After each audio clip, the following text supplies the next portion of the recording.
धीरज कुमार शर्मा जी, राजस्थान से। महाराज जी, आपके चरणों में कोटि कोटि प्रणाम। महाराज जी, भागवत कथाओं आदि में निःशुल्क भजन गायन की सेवा देता हूँ, श्री जी की कृपा से उनको रिझाता हूँ। महाराज जी, मेरा प्रश्न है कि इस घोर कलयुग में जहाँ व्यभिचार आदि फैला हुआ है, ऐसी स्थिति में देखकर विवाह से डर सा लगने लग गया है कि जो भी विवाह करके आएगी वो कहीं मेरे भगवत मार्ग में बाधा ना बन जाए। है तो बहुत भयावह कि आजकल जो है कि पत्नी का मतलब है जो साध्वी सुशील सज्जन अपने पति को भगवान मानने वाली। तो ब्याह है तो खतरे का मोल लेना आजकल, क्योंकि बॉयफ्रेंड गर्लफ्रेंड ये सब जो चल रहा है ना, ये बहुत विषैला चल रहा है।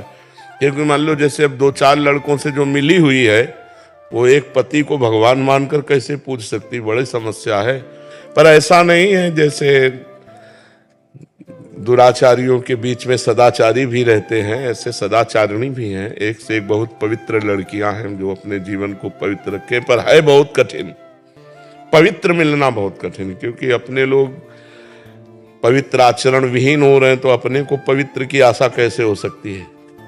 नहीं, घर वाले भी जबरदस्ती करते हैं कि करो, ये इकलौता मतलब वंश बढ़ाओ, मतलब चल। आप घर में तो संतान उत्पत्ति करके वंश उत्पन्न करना, भगवान से मनाओ। जैसे करदम जी ने 10,000 वर्ष तक तपस्या की, भगवान से कहा मुझे पत्नी चाहिए, तो देवहूति जैसी पत्नी मिली। तो 10,000 ना सही तो साल भर सही साल भर कुछ अन्न कम पाओ, शंकर जी की उपासना करो, महाराज हमें पत्नी दे दो। भगवान शंकर की आराधना करो कि हमें देवी जी की आराधना करो, तो कोई हो कि सुशील सज्जन मिल जाए। होती बहुत कम है बहुत कम। पर भगवान ने कहीं ना कहीं अगर ब्याह है तुम्हारे भाग्य में तो लिखा ही होगा, कहीं ना कहीं तैयार हो रही होगी वो भी आपके पानी ग्रहण के लिए। ऐसा हो श्री जी की इच्छा समझ के ही बस चलता रहे कि बस अब जैसी उनकी इच्छा। हाँ बिल्कुल बिल्कुल। बकाया आपका जो प्रश्न है बहुत गंभीर प्रश्न है कि आज सुशील बच्चों को सुशील बच्ची मिलना या सुशील बच्चियों को सुशील बच्चे मिलना बहुत दुर्लभ बात हो गई।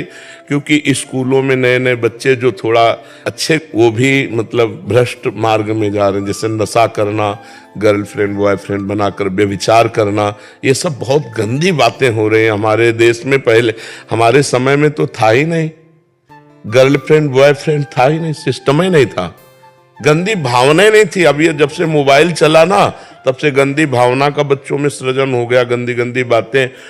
अब तो लिव इन रिलेशन भी चल गया है, वो तो और भी बुरा है महाराज जी। बिल्कुल बिल्कुल वो नहीं, ये हमारी भारतीय पद्धति नहीं। ये कलयुग का अंतिम चरण है भोगे। अभी तो प्रथम चरण है, 4,32,000 वर्ष का है, जिसमें अभी 5,000 के ऊपर हुआ है, अभी तो 32 पूरे नहीं हुए। अरे भा भ्रष्टाचारा सम संसारा धर्म सुनई नहीं काना, कलिकाल बिहाल के मनुजा नहीं माने को अनुजा तनुजा। ऐसा मतलब समय कलिकाल का आएगा, कहाँ से कौन से क्या क्या चरित्र हैं, अब कैसे मतलब उसकी व्याख्या कैसे करें। हमारे देश में तो इस बात का प्रमाण है कि एक बार जिससे हाथ मिला लिया आजीवन उससे निर्वाह किया, कभी दूसरी की तरफ हाथ उठा के नहीं देखा। ये भारत है, ये भारत है, ये विदेश नहीं है कि आज उसके साथ कल उसके साथ, ऐसा नहीं है। बहुत गंदी बातें विदेश से आई हैं। और देखो सुख भी इसी में है, अपनी पत्नी है, अपना पति है, और आजीवन एक के साथ, तो सुख भी। अब पति को विश्वास नहीं, पत्नी के ऊपर पत्नी को विश्वास नहीं, पति के ऊपर एक घर में रह रहे हैं, अविश्वास से कैसा जीवन। तो आज का समय बहुत विचित्र है, बहुत विचित्र है। भगवान बचावे, किसी को चरित्रवान पति मिल जाए या चरित्रवान पत्नी मिल जाए तो बड़ी कृपा समझो भगवान के। नहीं तो आजकल देखो सब चरित्र विहीन हो रहे हैं, नए नए बच्चे विशेष। तो व्यभिचार प्रवृत्ति तो मलिन प्रवृत्ति है, इसमें कैसे कहा जा सकता है कि हमारी संतान है। वर्ण संकरता फैल रही, पितरों को श्राद्ध तर्पण आदि नहीं मिलेंगे, सब तरह से अधर्म की वृद्धि हो रही है। हमें लगता है सुधार करो भाई, जो सुन रहे हो, अपने चरित्र को पवित्र रखो, अपने जीवन को महान बनाओ। ये सब गंदी बातों से कोई महान नहीं बनता है। रमेश कुमार वर्मा जी, जयपुर से। श्री हरिवंश महाराज जी, गुरुदेव भगवान, आपके अब तक के जीवन काल की कठोर तपस्या की स्मरण मात्र से ही हमारी रूह काम जाती है। जब सुनते हैं आपके परिकर की युवावस्था से इस पथ पर अग्रसर हैं, जबकि हमारी तो किसी एक अंश के बराबरी भी कोई साधना नहीं है। महाराज जी, ऐसे में हम कैसे ऐसे में अग्रसर हो सकते हैं भजन मार्ग पे? इंजन में पावर होता है, डिब्बे में पावर नहीं होता। डिब्बे में कनेक्शन होता है इंजन से। इंजन में 2-4 लोग ही बैठ सकते हैं, डिब्बे में सैकड़ों लोग बैठ सकते हैं। हम लोग हैं डिब्बा, इंजन है आचार्य और गुरु, कनेक्शन है बहुत जोर का। तुम हो यात्री, चुपचाप डिब्बे में बैठे रहो, काहे परेशान होते हैं? आए? नहीं तो हम कह रहे हैं कि इंजन बनने की कोशिश क्यों करते हो? डिब्बा में बैठ जाओ चुपचाप, ट्रेन वहीं पहुंचेगी जहां इंजन जाएगा, नहीं पहुंचेगी? तो जीव भगवान का नित्य अंश है, वो अपने आप को भूल गया है। संत सदगुरुदेव उसे जागृत कर देते हैं, वो उनके वाक्य पर बैठ करके परमात्मा स्वरूप का दर्शन करता है। ध्यान मूलम गुरु मूर्ति, पूजा मूलम गुरु पदम, मंत्र मूलम गुरु वाक्यम, मोक्ष मूलम गुरु कृपा। जो हम किसी महापुरुष की साधना देखते हैं वो आपके लिए हुई है, वो आपके कल्याण के लिए हुई है। जो सब तरह से असमर्थ हैं उनको भगवान समर्थ बनाने वाले हैं, और समर्थ बनाकर असमर्थों का पालन पोषण कराते हैं। हमको तो ऐसे रहना है, हमें थोड़ी देखना कि इंजन कहाँ से चला है, वहां जाके बैठना है। नहीं, जब मथुरा स्टेशन आ गया है हम यहीं से बैठ लेते हैं, अपने लक्ष्य को प्राप्त होते हैं। तो हमारे सामने जो महापुरुष है, संत जन है, हम उनका सानिध्य लेते हैं और उनके वचनामृत का पान करते हुए उनकी आज्ञा के अनुसार चलते हैं, तो लक्ष्य की प्राप्ति हो जाएगी। जरूरी थोड़ी वो जितना तप किए हमको उतना तप करना पड़ेगा, नहीं, हम तो उनकी कृपा से पार हो जाएंगे। बस नाम जप करते रहो, गलत आचरणों का त्याग करो और भगवान की लीला कथामृत का पान करते रहो। हर कर्म भगवान को अर्पित कर दो, भगवत प्राप्त हो जाओगे। बिल्कुल सरल उपाय है, नहीं? प्रदीप जी महाराष्ट्र से, राधे राधे महाराज जी, आपके चरणों में कोटि कोटि प्रणाम। प्रभु जी, कुछ दिनों से भगवान की कृपा से साधु जीवन जी रहा हूँ। हम सभी के कल्याण हेतु भूतकाल में साधु हुए हैं, भविष्य में भी साधु होंगे और आज भी साधु हैं। प्रभु, याचना करते हुए पूछ रहा हूँ कि महाराज जी हमारे लिए आप मार्गदर्शन करें करणीय और अकरणीय सूत्रों को समझाने का। हमारी सबसे पहली बात है कि आप भगवत प्राप्ति करो। जगत भगवत स्वरूप है, इसे भगवत प्राप्ति नहीं करना हमारी दृष्टि में। मत्ता परतरम नान्यत किंचित अस्ति धनंजय, मेरे सिवा किंचन मात्र कुछ नहीं है। वो सब भगवान पूर्ण परमात्मा ही सब रूपों में बैठा हुआ है, ये हमारी दृष्टि है। अब हमको अपनी दृष्टि इनमें परमात्मा भाव में लाने के लिए किसी माता बहन की तरफ हमारी भोग दृष्टि न हो। सबसे पहले साधु के लिए है कामिनी। अगर सतमार्ग में चलना है तो बांध लंगोटा बचा के इंद्री, कभी न देखा पर नारी। जो काछवाछ मन निश्चल राखे, धनी धनी जननी तेरी रे, नरसिंह मेहता जी कहते। पराई माता बहनों की तरफ कभी भी हमारी काम दृष्टि नहीं हो। अगर काम दृष्टि हो भी जाए तो क्रिया कभी नहीं होनी चाहिए। साधु वेश में सबसे ज्यादा परहेज इसी बात का है। सबसे पहला परहेज कि हमें पूरे आजीवन ये नियम रखना है कि पराई माता बहनों की तरफ हमारी गंदी दृष्टि ना हो। कभी अगर दृष्टि भी गंदी हो जाए, मान लो चूक है, बड़े जन्मों से हम उसी में लगे हुए हैं, तो क्रिया नहीं होनी चाहिए, काम क्रिया ये नहीं होनी चाहिए। दूसरी बात, हमारी वाणी सत्य का ही प्रवचन करे, सत्य ही बोले। भगवान नाम सत्य है, भगवान की लीला चर्चा कथा सत्य है, इसके अलावा मौन रहे। तीसरी बात, हमारी श्रवणेंद्री भगवान की चर्चा ही सुने, विषय चर्चा नहीं। न विषय चर्चा करनी है, न विषय चर्चा सुननी है, और न विषय दृश्य देखने हैं। मोबाइल रखते हो आप, टच वाला रखते हैं? हाँ, बहुत सावधान रहने की जरूरत है, क्योंकि टच मोबाइल और हम एकांत में बैठे हैं, पढ़े हैं, हम मन भजन में नहीं लग रहा तो मन फिर देखने को कहेगा। तो आजकल क्या है कि सीरियल विषयी पुरुषों द्वारा बनाए गए हैं, जो घोर संसारी विषयी पुरुष हैं। अब वो तो मनो आकर्षक के लिए अपना अंग प्रदर्शन भी करते हैं, क्रिया प्रदर्शन भी करते हैं। कोई भी ऐसा सीरियल नहीं है जिसमें अंग प्रदर्शन न हो, क्रिया प्रदर्शन न हो, जिससे मनोवृत्तियां सबकी खींचे। तो विरक्तों के लिए बड़ा खतरनाक खेल है। इसलिए साधु को चाहिए, अब ये कुछ ही वर्ष से चला है, हमें लगता है 25-30 वर्ष से चला होगा मोबाइल, इसके पहले तो हमने नहीं देखा। जी सर 2003 के बाद है। हाँ, क्योंकि पहले के साधु महात्मा बिना मोबाइल के पहले काम क्या नहीं चलता था। मान लो गृहस्थों का तो हम मान सकते हैं कि चलो उनके बहुत से व्यापार हैं, बहुत से कार्य हैं। अपने लोगों को एक लाभ मिल सकता है सत्संग का। भाई इतना अगर हमको हो तो सत्संग के लिए यंत्र रख लेना चाहिए बकाया। हमें लगता है मोबाइल से बचना चाहिए साधु महात्माओं को, संतों को, साधकों को, नहीं तो ये बहुत खतरनाक खेल है। मनुष्य है, सबके हृदय है, सबने कोई अन्न पाता है तो काम क्रोध लोभ तो आते ही है ना। अब उस समय जब काम वेदना जागृत हुई और मोबाइल बगल में रखा है तो पढ़े लिखे लोग हैं, सर्च कर लिए और भ्रष्ट हो गए। गंदी बातें देखकर, गंदे चित्र देखकर, गंदा दृश्य देखकर हमारे अंदर गंदगी बढ़ेगी। इसलिए हम खुली बात कहते हैं, इतनी सामर्थ्य हो कि केवल सत्संग सुनेंगे, इसके अलावा स्विच ऑफ रखेंगे तो मोबाइल रखो, अन्यथा इसको कूड़ेदाने में फेंक दो। तो ये बात देखना है हमको कि मोबाइल कहीं हमें गलत चरित्रों में न फंसा दे, गलत मार्ग में न ले जाए।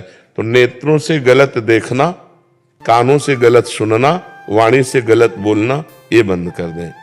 अगर हमारा परमार्थ मार्ग भगवान की कृपा से हमें मिला है तो वो पुष्ट होना चाहिए, और वो पुष्ट होता है निरंतर भजन करने से। हर समय जो गुरु जी ने आपको नाम दिया हो, मंत्र दिया हो, उसका निरंतर जप करो। जो नाम दिया निरंतर जप करो, किसी से ज्यादा मिलो मत। भोजन के लिए भिक्षा वृत्ति अपना लो या किसी आश्रम से जाकर के ले लो, जैसा भी व्यवस्था बने। ज्यादा प्रपंच नई अवस्था में नहीं करना चाहिए। आपकी कितनी अवस्था है इस समय? 33। हाँ, इस समय तो हम केवल गंगा किनारे रहते थे, कभी किसी नगर में प्रवेश नहीं हुए, जवानी में कभी किसी नगर में प्रवेश नहीं हुए। तो इस अवस्था में तप में जीवन व्यतीत होना चाहिए, कष्ट में जीवन व्यतीत होना चाहिए, तभी वीर पचता है।